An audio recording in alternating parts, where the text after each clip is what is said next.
From Cairo. Well, with me here in the studio is Issam Ikee Marwi from the BBC's Arabic service. How do you think Mr. Kerry's tour of the Middle East has gone? Has he got what he wanted from Arab states, do you think? I think it's been pretty successful in terms of now you've got 10 Arab countries on board of this coalition which the Americans are trying to put together. They signed up in Jeddah 2 days ago.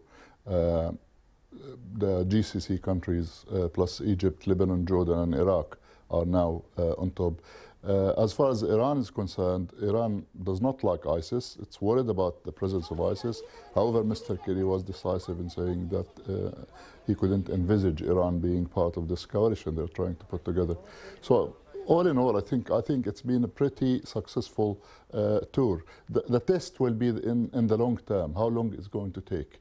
Yes, and indeed, perhaps how long will that coalition hold together? I mean, how united are those countries? Well, I mean, there are different agendas in terms of there are various interests here and there. But I mean, if you look at for instance, Saudi Arabia and Egypt, they're very much concerned about the spread of the militant ISIS in the region. Egypt, like Barbara mentioned there, has got a problem of its own with militants in the Sinai.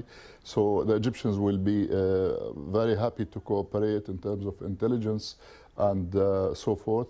Saudi Arabia also will have to take a lead role in this because of her finance, and also a large number of some of these fighters have come from the Arabian Peninsula. And how important, as Barbara was saying, how important is the soft power, the messages from sermons in mosques condemning what Islamic State is doing?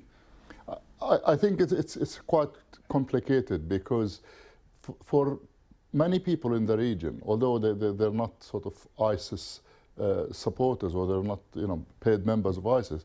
However, there is this thing about, this is just another American war against Islam and Muslims. So there might be some sympathy for Muslims in that part of the Middle East, not necessarily ISIS, but ISIS is seen very much by certain sectors of the Sunni population that is standing up for Muslims, especially in Iraq and Syria.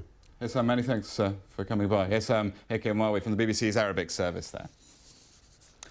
Now, Russian media say that more than 30 humanitarian aid trucks have crossed into eastern Ukraine, reportedly carrying food, medicine and generators. It's been a week since